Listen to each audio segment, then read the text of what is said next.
Yes, runners, I hope you are fit and well. Welcome to the Run Strong Kettlebell and Core. I'm going to run you first of all through the warm-up. This is one of the Run Strong warm-ups, but we want to keep it super simple and something that you can use for your warm-ups before a run and your warm-ups before a workout. Something that's repeatable, something that you can learn over time, and that just takes the effort out of it. Okay, let's get started. So let's get started with hip bridges. Hip bridges are really important because we want to be able to wake up all of those muscles at the back of the body.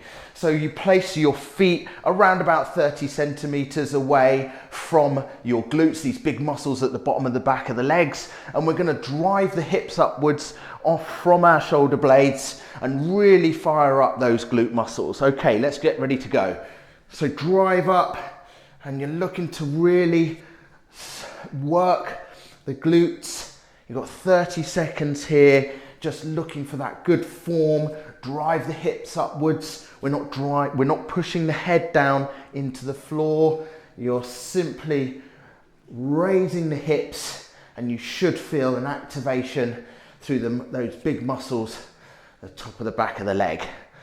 3, 2, and 1. Okay, so the next exercise is dead bugs. Dead bugs is a really good exercise for, again, moving towards the front of our body and also some running-like coordination as well. So we're going opposite arm, opposite leg, and you're just going to drive those out for 30 seconds, changing and alternating and trying to keep yourself long. We're keeping this nice neutral spine here, so we're not flattening our back and we're not rounding it. And just look straight up. You can rest your head gently on the floor if you like, but obviously we really want to get ourselves working through the front of our body. Good, well done. Good, recover there. So we're now moving into the muscles of the side as well. So what we want to do is just get to this side plank position. You can go to knees if this is an exercise that is new to you. You can also stagger the foot rather than stack them. So you just push up, nice straight line here, and you're just going to reach under. Good. And you're just going to do that for 30 seconds before we move to the next side. Good. Keeping that breathing going, but also keeping all of the tension through the body. We really want to keep these straight lines between shoulder, hip, knee, all the way down. Good. And then take that breather, and then we're going to switch round to the other side. Just turn over. Again, you can modify this to match your current skill level and your strength level. If you start to fatigue, remember, form and technique are king and queen. You can start with a harder version and then you can go into the modified version if you need to. Right, let's go. Okay, so just reach under that. This elbow is directly underneath the shoulder. Good. Keeping that tension throughout. Good. 10 seconds left.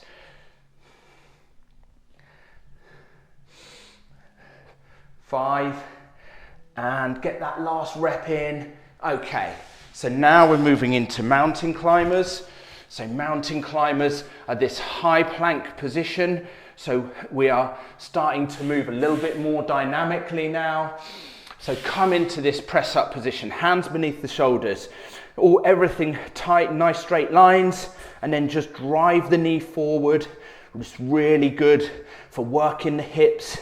As you can appreciate as runners, this is a very applicable movement pattern that we use, trying to drive those knees up, getting nice strong hip flexors, or the muscles at the front working in conjunction with the muscles of the core. Good. So a few seconds left. Excellent. So we're now come to standing. So this is the part of the warm-up that really starts to get us towards those running like mechanics. Okay, so hip openers. We're just going to be nice and light off the feet, and you're just going to open up the hips. Good. So just working through, nice and controlled. This is also single leg balance work. Running is a single leg activity, or we spend most of our time generating power on one leg whilst the other one goes through the recovery phase and the swing phase. So good. There's hip openers. So then we're going to go into closing the hip. So just close the hip down, switch, and we're just working through those ranges of motion. Good. You should feel now that your heart rate's increasing, temperature's increasing. If you've been sat at a desk, it's a really good way to get yourself ready. Okay, pogos now. So we're just bouncing on the spot, really trying to be nice and light on the balls and the midfoot. And you can go from one foot to the other. Again, as we know, running's a single leg activity. So really important to work single leg movement patterns. Excellent. So just pogos. Okay, so the next is going to be heel flicks. So that's just bringing the heels up towards the glutes. And what we're going to also do is work on some arm mechanics here as well. So as you're going, rather than just standing like this, we want to really replicate some of those running movements. Good. So just working through, again, staying nice and light on the balls of the feet.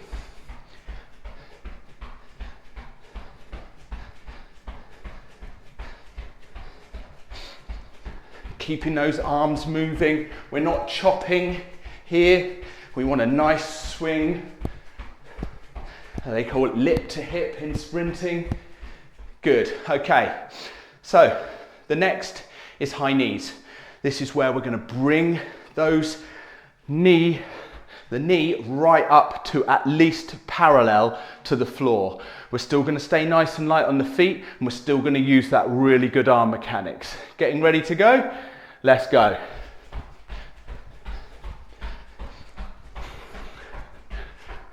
So good. Just keep that going. It's really going to get you ready to run. Should feel your breathing a lot heavier now.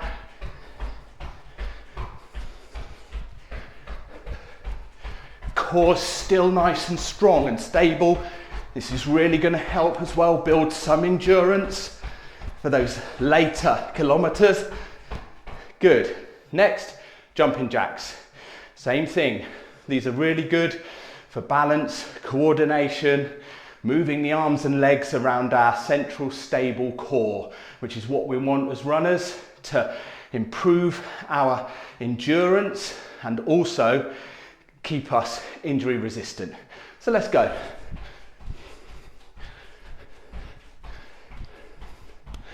We're keeping our arms in line. We're still nice and light on the balls of the feet. Listen as well. It's a really good way. If you're heavy, you can hear it. So we're really trying to improve the elastic return and energy from our feet all the way up. Okay, spotted dogs now. So spotted dogs, don't know why they're called this, but basically we're just using that run mechanic again to improve some of our form whilst also warming up. So really good way to work on multiple things at once, the warm up. So it's not just about getting the body ready after you've been sitting at a desk on conference call. Good. Okay, so now you're ready to run or ready to work out. Let's get into the main session. Yes, runners, welcome back, and we are getting into the main session here. So this may be the first time you've used a kettlebell, or it may be the first time you've used one for a while. So first of all, let's just make sure that we're in a safe place and that there's no distractions and nothing around us that we're likely to either break or injure. As always with all of the workouts, whatever you're doing, form and technique are king and queen. Stay within your limitations and stay safe. That being said, the kettlebell is an amazing tool for building running endurance, functional strength, and keeping us injury free and improving our running economy. We're going to do pairs of exercises. Those exercises are going to have a certain number of reps, so I'll talk you through that shortly, and then we'll move on to the next pair of exercises. So the first two movement patterns are the Romanian deadlift, or a straight leg deadlift, and a bent over row. So we've got a lower body and an upper body. The Romanian deadlift, you're looking to take the kettlebell safely, lift it up to about waist height, feet shoulder width apart, a slight bend in the knee, and we're going to hip hinge forward. So you'll see a lot about hip hinging. You should feel a stretch in the muscles at the back of the leg, and we're looking to stand up and squeeze those glutes, those big muscles at the back of the top of the back of the leg. And then we're going to bent over row. So bent over row, again, we're going into that hip hinged position, but we're keeping our back nice and neutral, our core is strong, and we're just going to pull up to about chest height, keeping the elbow high, and then we're going to change into the other side. Okay, so ready to go with 10 reps of that Romanian deadlift. So let's just hip hinge down, you should feel that stretch, and then stand up. So that's 10 reps. Don't always watch me, you can count your own reps. Trainers notoriously bad at counting the reps. Good.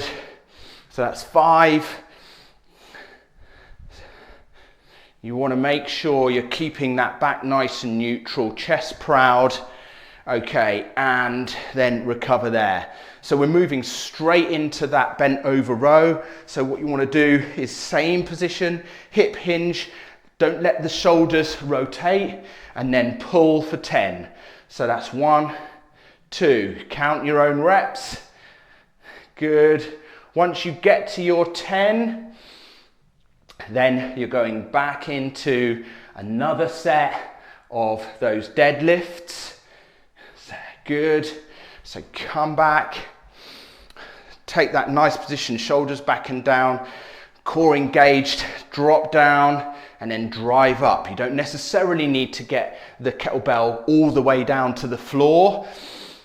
Some of us will have better mobility and tighter hamstrings. So really just work within your own range. When it starts to feel a little bit uncomfortable, but you're still within good form, that's your limit. And then drive back up, squeeze the glutes. Good. And then we're going to switch sides. So taking that kettlebell, hip hinge again, under control, and then start to pull, almost like you're starting a lawnmower, but really controlled. You want a little bit of speed, but you don't want to be dropping the bell. Good. Relatively tight grip. Excellent. Okay, so that's your first pair of exercises. We're now going to go into a goblet squat. Everything we do is about movement patterns. We train movement patterns at the Run Strong project. So it's squat, lunge, hinge, push, pull, carry. They have amazing crossover into running, sports and life generally. So that's why we train that way. Okay, so the goblet squat. These are the horns of the kettlebell. You're going to grab it by the horns, keep it nice and close to the chest, and we're literally going to keep our feet about hip to shoulder width apart, feet facing forwards ideally, and what you want to do is just drop down until about your elbows touch your knees and drive up again, and just do 10 reps. So we're sitting back and down, back's nice and neutral, chest proud, under control. As you stand up towards the top, really again wake up and squeeze those glutes, get them working. Good. You want to ideally get to about parallel to the ground, this angle here. Good. Okay, So the next is a plank pull through. So we're coming down to the floor and we're working into this plank position. So you can either come with this high plank position, you can also modify, so you can drop the knees down, but you really need shoulder, hip and knee, or shoulder, hip, knee and ankle in a straight line. We're not up here, we're not down here. We're protecting that back. Whichever version you choose, just pull through and stop that bell just outside where the hand was. We want to try and keep a wider base of support with the legs, and you can pull through and keep your body as still as possible. Hold that form. Good. You're going for 10 reps in total, each side, should I say. So that's 20 in total. Good. Nice and controlled. Again, you can start one way, and if you feel your form and technique starting to change, then you can come down to this plank position. Excellent. So back to those goblet squats. Come up, take that bell by the horns, squat down for 10. Good. We keep our feet facing forwards ideally, as this is generally the more athletic position. It's the ideal position when you run. Once you start to look at your gait, if your feet are facing outwards while you run, you may well have knee, hip and ankle issues. Good. Right. Yeah, really starting to breathe now. Keep that breathing under control. In between, you can take a little rest. Obviously, it's more about having good form and technique than it is about being fatigued. Okay, we still want to be ready to run.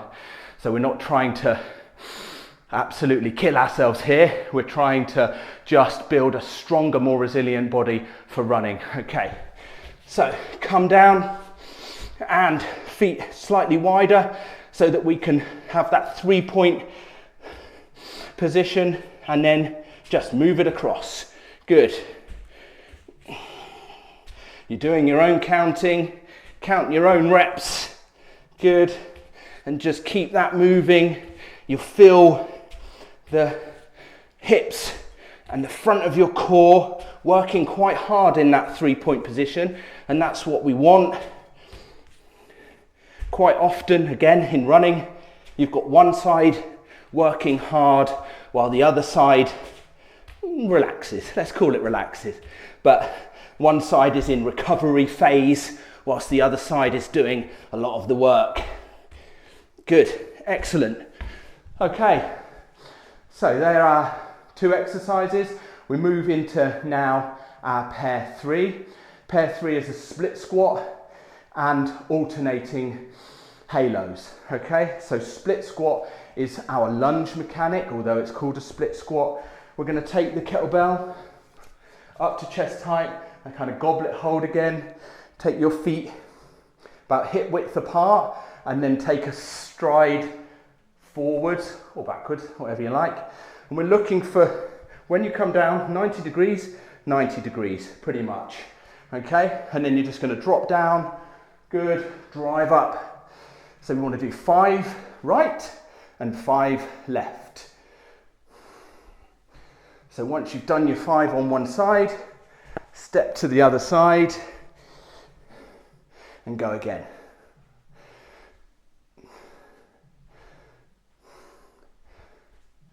Good.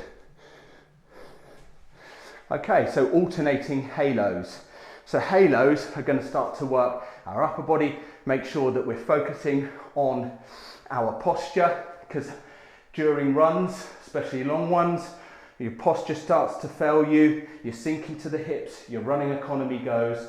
And if we can maintain that upright posture, it's also really good for our breathing. Halos go round one way, stop in the middle, come back the other side. Good.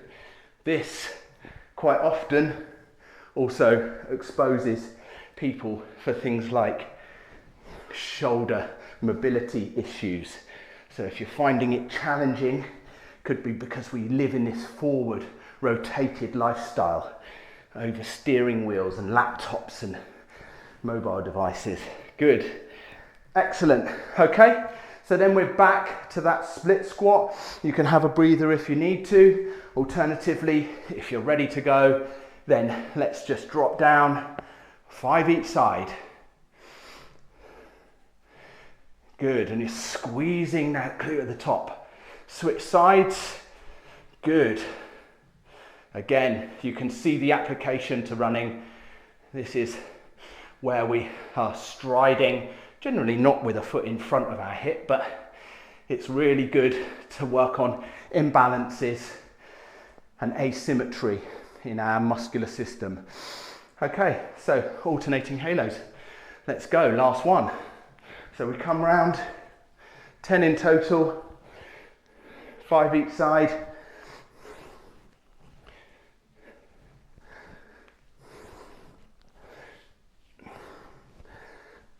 Good. Excellent, well done. And that's the end of this session. So safely take the kettlebell down to the ground and we'll go through a cool down, and also just make sure after you've completed the session that you rehydrate, you stretch, and you give yourself time to let the body come back to normal breathing rates and normal temperature. Excellent, so we'll see you on a run. Stay strong, happy running.